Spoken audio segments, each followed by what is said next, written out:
So my top 5 has been a while, and now it's time for a definitive top 10. So why not start with the D-brand Ghost as a first case? The Ghost case has really surprised me. A very sturdy, clear case with very grippy sides and a unique texture. It fits so nicely around the iPhone, it's actual perfection. Very clicky buttons on all of them, and it even makes the camera control button easier to press, since it's very clicky there too. And that's great news for the use case of that button, since that's very debatable. Actually swiping it or using it differently than that though works out 50% of the time. It's a little less responsive like that. I'm not sure why, it might have to do with that texture on that button too, but it looks great though. And if you don't use that button all that much, it's not a deal breaker whatsoever. I also like the camera bump, shaped from the same backplate. It looks great and it feels very tough. Will protect the lenses for sure.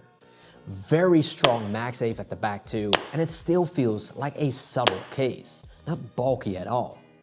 Awesome fit too, and it's really easily detached if you want it to, but not slapped off on accident. Now Alamu is up next, and that frosted case, which I ranked lower on my tier list, yeah, they fixed it now, and it's now one of my favorites once again. You'll love to see it, as I really hated to rank them so low. But sometimes I have to bring the message to the brands to push them to strive towards a better case. And I'm sure I wasn't the only one. I must say, Alamu always sends over their cases, whether I am negative about them or not, and that's very commendable. I've upset brands in the past, and they totally ignored me afterwards, but not Alamu. Anyway, back to the case itself. Not a sharp edge or bit to be found now, still looks amazing with that very unique design on almost every inch of this case. The camera bump is not loose, buttons clicky, and they don't get stuck while installing the case. And even though the camera control button needs a startup time, so to say, for around 30 seconds, which they might even fix later on too, but it works perfectly fine and there's really no issue at all. Air pockets in the corners and a very strong MagSafe magnet on there too. This is a great choice. Kadabi still has a spot here as well. Now, even though they still have the cutout, like some other cases I love, I'd still find myself swapping to this case because it's just so comfortable and nice. It's thin, has very clicky buttons which feel snappy and responsive. It looks stylish, gives more than enough protection, and the fit is also 100% spot on.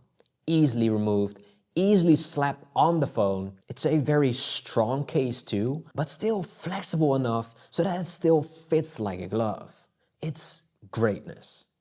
Texture is gone at the bottom, so it's comfortable for your support finger, and that soft felt inner, good MagSafe, and a texture which is grippy enough but won't cause any problems getting it in or out your pocket.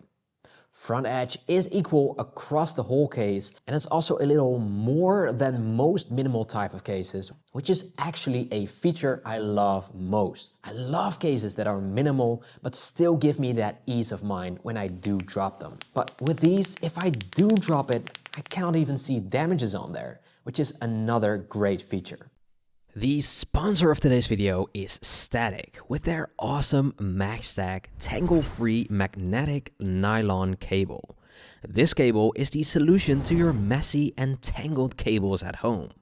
Never again will your cable tangle, since you can just make it a perfect stack in just a few seconds. This one is also one of the few that actually get it right, because if the magnets on there are too strong, you cannot really use it like a regular cable, since it will look like one of those old telephone cables. The magnetic strength is just right, making it easy to use. You can utilize the full length of the cable and still fold it up neatly when it's not in use, or when it is and you don't need the full length. This cable has a maximum data transfer speed of 480 megabits per second, and the max output is 27 watt. Perfect for your iPhone, since that is capped at 27 watt too. Because it folds up so nicely, it's also very handy to take it with you on a trip, since it does not get messy and you basically have everything from a small cable to a maximum of 2 meters or 6.6 feet. Also available in 3.3 feet or 1 meter, and it comes in USB-C to USB-C and also USB-C to Lightning. Link in the description. Then the Gripzilla from Smartish. Man, I just had to feature them here too. They haven't gotten the update for a camera control button either, but it's just too good not to include it here. The grip on this thing is amazing. There's really nothing like it due to that pistol grip shaped side. The texture on there is actually very similar to the Kadabi sheath, but it features a clear backplate, which is actually a really cool addition and does not make the phone any less grippy because of it. And you can actually see the color iPhone you bought. Strong MagSafe here too, a good and strong camera bump made from plastic and very clicky buttons, although I would have loved for them to be a little bit bigger, as they are pretty small. Added corner protection and also no texture at the bottom, so it's 100% comfortable to use. MagBag with the Elite case should also still be featured here. It's basically what the Rockform case is for me, but with a much sleeker package and a lot more features than just the magnets now. It's got a kickstand next to the camera bump. It's got telescopic magnets which pop out to make the bond stronger, as sometimes a thicker part of the case, like a camera bump, makes the magnetic effect less strong, so to say. Very comfortable rounded design for this case, and of course that pinky cushion, which I've already praised so much. It's even got a silicone grip at the back, so you don't even need to have a MagSafe one added, and it's really as comfortable and, in my opinion, even easier to have it like this. And because of the silicone strip at the sides, it's also very grippy. You really don't need anything else. The fit is amazing and it's still one of my absolute favorites. The only critique I would have is that the kickstand next to the camera bump isn't the strongest, but I've already seen them update that for the S25 Ultra.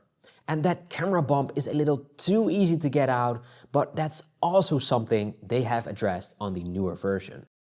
Then the Rebel Gen 6. It's been awesome to see how they have perfected this case. Whereas last year I had some critiques where some parts were a little unrefined and certain edges sharp and whatnot, but this year it's been nothing but amazing and it's very comfortable. With the addition of the camera control button now, this is just a full recommendation.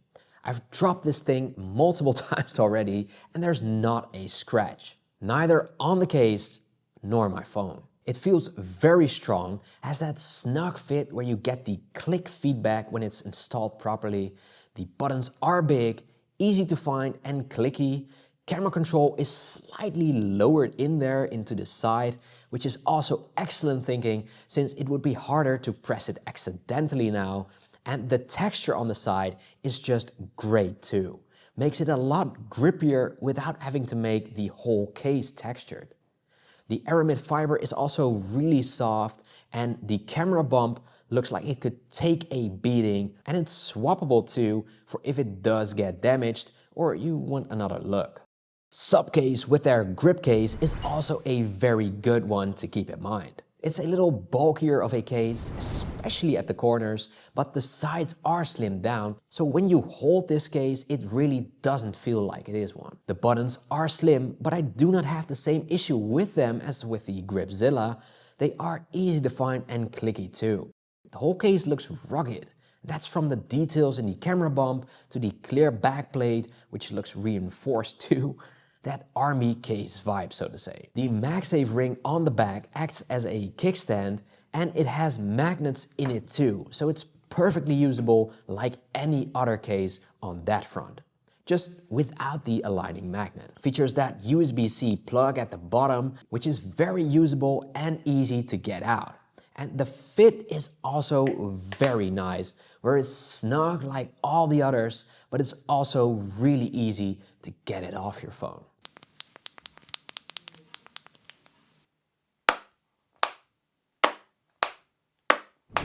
Now, like always, I also have a screen protector recommendation too, and this time it is FlowLab.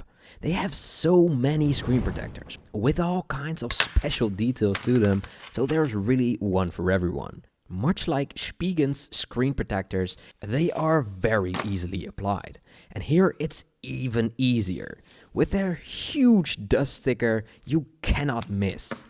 Put the screen protector on there, pull the tab, and voila, you're done. This privacy version is also really cool. All angles except right in front of the phone are blocked with that one, so no one can see what you're seeing. It's a quality product for sure. But they've also got ones with anti-glare, true color filter, antibacterial, and blue shield for blue light. Now, of course, I had to include Spigen Ultra Hybrid T as well. The first one with that camera control button, and still one of the best. If you've ever owned a Ultra Hybrid case, you know what I'm talking about. Grippy case, looks sleek, minimal, good MagSafe, clicky buttons, and on this unit with the frosted backplate and the 50% black tinted sides. It's great. For such a simple case, it's still among the strongest I've ever had for the 16 Pro Max. So don't let it fool you. And it's also very affordable.